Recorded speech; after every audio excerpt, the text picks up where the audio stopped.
ಶಾರುಖ್ ಖಾನ್ ಪುತ್ರ ಆರ್ಯ ಖಾನ್ ಪರ ನಿಂತ ಜಮೀರ್ ಪುತ್ರ. ಜನಕ್ಕೆ ಅವನು ಬೆರಳು ತೋರಿಸಿಲ್ಲ, ತೋರಿಸಿದ್ದು ಫ್ರೆಂಡ್ಗೆ. ನನಗೂ ಅವನಿಗೂ ಹಳೆ ಪರಿಚಯ ಇತ್ತು.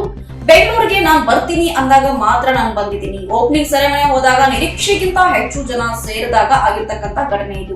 ಹೌದು ವೀಕ್ಷಕರೇ, ಕಳೆದ ಕೆಲವು ದಿನಗಳಿಂದ ನಾವು ನೋಡ್ತಿದ್ದೀವಿ ಶಾರುಖ್ ಖಾನ್ ಪುತ್ರ ಆರ್ಯ ಖಾನ್ ಏನಾಗಿದ್ದಾನೆ ಅಂತಂದ್ರೆ ಚರ್ಚಾ ಒಂದು ವಿಷಯದಲ್ಲಿ ಭಾಗಿಯಾಗಿದ್ದಾರೆ. ಯಾವ ರೀತಿ ಚರ್ಚೆ ಅಂತಂದ್ರೆ ಜನರಿಗೆ ಇವನು ಒಂದು ಬಬ್ಬಲ್ ಏನ್ ಮಾಡಿರ್ತಾನೆ ಅಂತಂದ್ರೆ ಬೆರಳನ್ನ ತೋರಿಸ್ತಾನೆ ಅನ್ನುವ ಒಂದು ವಿಷಯವಾಗಿ. ಅವ್ನು ಹೋಗಿರ್ತಕ್ಕಂಥ ಪಬ್ಬಲ್ಲಿ ಅವನ ಜೊತೆಗೆ ಹೋಗಿರ್ತಕ್ಕಂಥವ್ರು ಯಾರು ಅಂತಂದ್ರೆ ಜಮೀರ್ ಖಾನ್ ಅವರ ಪುತ್ರ. ಹೌದು, ಇವರಿಬ್ರು ತುಂಬಾ ದಿನಗಳ ಹಿಂದೆಯೇ ಪರಿಚಯ ಇತ್ತು. ಜಮೀರ್ ಖಾನ್ ಪುತ್ರ ಹೋದಾಗ ಆಕ್ಟಿಂಗ್ ಕ್ಲಾಸ್ ಕಲಿಯುವಾಗ ಏನಾಗಿತ್ತು ಅಂತಂದ್ರೆ ಶಾರುಖ್ ಖಾನ್ ಪುತ್ರನ ಪರಿಚಯವಾಯಿತು. ಆವಾಗ ಫ್ರೆಂಡ್ಶಿಪ್ ಮುಂದುವರಿಯುತ್ತೆ. ಬೆಂಗಳೂರಿಗೆ ನಾನು ಬರ್ತಾ ಇದ್ದೀನಿ ಅಂತ ಶಾರುಖ್ ಖಾನ್ ಪುತ್ರ ಹೇಳಿದಾಗ ಜಮೀರ್ ಖಾನ್ ಪುತ್ರ ಕೂಡ ಏನ್ ಹೇಳ್ದ, ನಾನು ಬರ್ತೀನಿ, ಜೊತೆಗೆ ಇಬ್ರು ಪಾರ್ಟಿಗೆ ಹೋಗೋಣ ಅಂತ ಹೇಳಿದ್ರು. ಅದಾದ ನಂತರ ಶಾರುಖ್ ಖಾನ್ ಪುತ್ರನೇ ಕಾಲ್ ಮಾಡಿ ಏನ್ ಮಾಡಿದಾನೆ ಅಂತ ಜಮೀರ್ ಪುತ್ರನ ಕರೆದಿದ್ದಾನೆ. ಜೊತೆಗೆ ಓಪನಿಂಗ್ ಸೆರೆಮನಿಗೆ ಹೋದಾಗ ನಿರೀಕ್ಷೆಗಿಂತ ಹೆಚ್ಚು ಜನ ಏನ್ ಮಾಡಿರ್ತಾರೆ ಅಂದ್ರೆ ಆ ಪಬ್ ಅಲ್ಲಿ ಸೇರಿರ್ತಾರೆ.